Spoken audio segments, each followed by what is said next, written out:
Me chamo Alzira Mendes, tenho 68 anos e ainda moro no mesmo sítio onde nasci, em Rio d'Água, no Paraná. Quando eu era criança, minha avó, Dona Hermínia, tinha uma venda na beira da estrada de terra. Daquelas antigas mesmo, com chão de tábuas gastas, balcão de madeira escura e cheiro forte de fumo e café.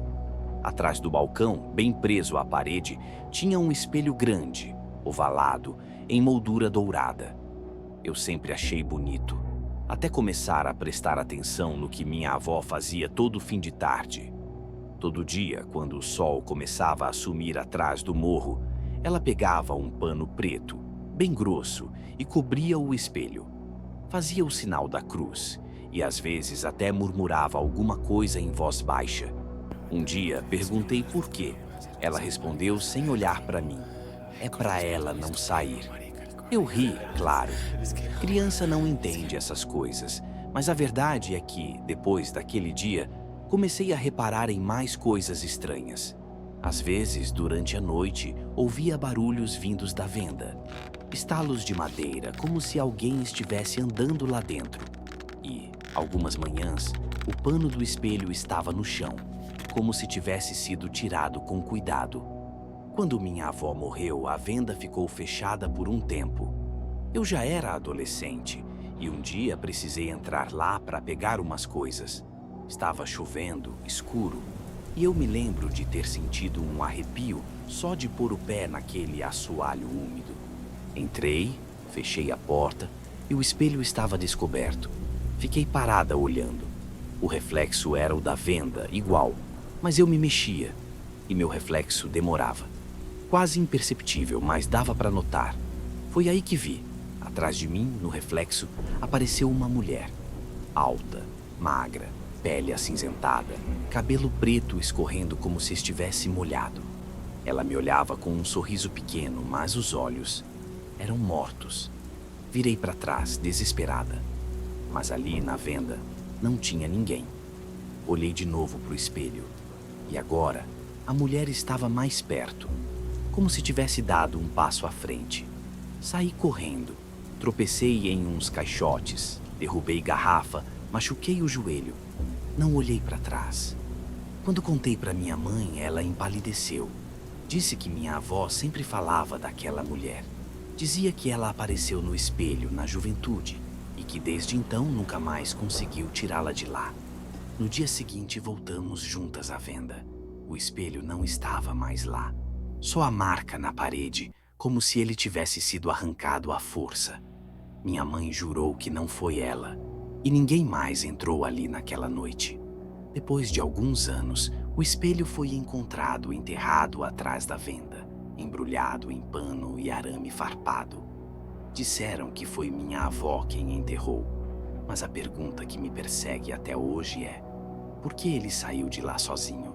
Só depois que eu vi a mulher também. Meu nome é Diego. Tenho 33 anos e sou caseiro num sítio em Candeias do Norte, no interior de Minas. Trabalho com isso desde moleque. Lido com bicho, mato, chuva forte, bicho brabo. Nada me assusta fácil. Mas teve uma coisa que aconteceu em 2017 que até hoje me dá calafrio. Era a época de colheita do milho e o patrão tinha plantado quase 2 alqueires. Milharal fechado, alto, um labirinto. Eu estava morando sozinho na casinha de alvenaria perto da roça. Numa noite, lá pelas 10 e pouco, saí para fechar a porteira da frente. Tava tudo escuro, sem lua, só o barulho do vento entre as folhas secas. Quando eu estava voltando, ouvi passos dentro do milharal. Passos pesados. E não era bicho, era gente. Chamei, achei que fosse o Genésio, meu cunhado, que às vezes vinha me ajudar. Mas ninguém respondeu. Aí os passos pararam. Eu comecei a andar de volta, mais rápido, quando ouvi o barulho de novo, só que mais perto. A impressão era de que alguém andava entre as fileiras me seguindo. Fui até a beirada do milharal e gritei: "Ô, quem tá aí?" Silêncio. Foi aí que eu vi, no meio da plantação, parado entre 2 fileiras, um vulto. Era alto, muito alto. Devia ter mais de 2 metros. Parecia estar de chapéu, tipo aqueles de palha, bem largo. Mas o rosto não dava para ver. Era tudo sombra. Fiquei paralisado.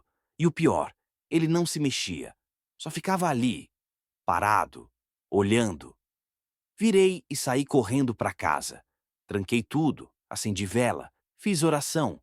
No outro dia, chamei um velho da região, o seu Adalto, que conhecia essas bandas como ninguém. Quando contei para ele o que vi, ele ficou calado. Depois disse assim, seco: "Você viu o homem do chapéu? Ele vivia nessas terras antes do sítio ser comprado. Morreu sozinho, enterrado sem bênção. Dizem que ficou preso no milharal, onde plantava de noite e colhia de dia." Perguntei o que fazer. Ele me disse para nunca mais entrar lá depois do pôr do sol e para nunca responder se escutar alguém chamando do meio do mato. Mesmo que seja sua voz, ele disse. Na semana seguinte, durante 3 noites seguidas, eu ouvi alguém me chamando lá fora. Era a minha voz e sempre dizia a mesma coisa. "Diego, vem cá 1 minuto, só 1 minuto." Desde então, nunca mais passei perto do milharal à noite, nem com lanterna, nem com companhia. E o mais estranho, o milho daquele canto da roça nunca cresceu de novo. Eu sou a Maria Clara, tenho 22 anos, e esse relato aconteceu há 2 anos, quando me mudei com minha mãe para uma casa alugada no interior de São Pedro dos Ferros, bem no fim da zona rural. A casa era simples, mas espaçosa. Tinha uma varanda boa, um pomar no fundo e uma trilha de terra que levava até a estrada principal. A gente gostou logo de cara, mesmo com os avisos da dona. A porta dos fundos às vezes abre sozinha, mas é só o vento. No primeiro mês tudo foi tranquilo, mas logo comecei a perceber que sempre por volta das 2 da manhã, a porta dos fundos, de madeira grossa que dava direto para o mato, fazia barulho. Era sempre o mesmo som. 2 toques, uma pausa e depois mais um. Como se alguém estivesse batendo com os nós dos dedos. A primeira vez que ouvi, achei que fosse bicho. Mas minha mãe também escutou. E a porta estava trancada. Nas noites seguintes, o padrão se repetia. A gente trancava com chave e corrente, mas mesmo assim o som voltava. Resolvi gravar com o celular. Coloquei na janela da cozinha voltado para a porta. No outro dia fui escutar o áudio. Durante os primeiros minutos, só o som do vento e dos grilos. Mas então, lá pela metade da gravação, uma respiração, pesada, lenta, e uma voz bem baixa sussurrando. "Tá frio aqui fora, abre pra mim." O pior é que a voz era igual à da minha mãe.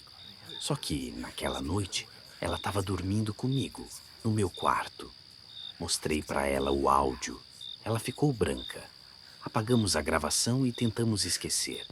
Mas a coisa piorou. Uma madrugada, acordei com a maçaneta se mexendo sozinha. A corrente balançava devagar, como se alguém do outro lado estivesse puxando só um pouco.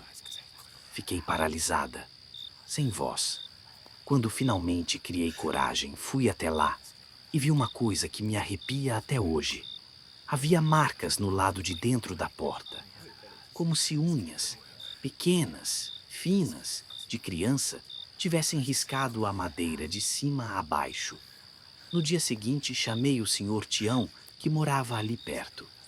Ele olhou as marcas, olhou para mim e contou o que ninguém tinha tido coragem de dizer antes. Anos atrás, um menino tinha morrido ali, no mato, tentando voltar para casa numa noite de frio. Ele morava naquela casa, mas a família tinha sido despejada. E dizem que, na última noite dele, ele passou horas batendo na porta, pedindo para entrar.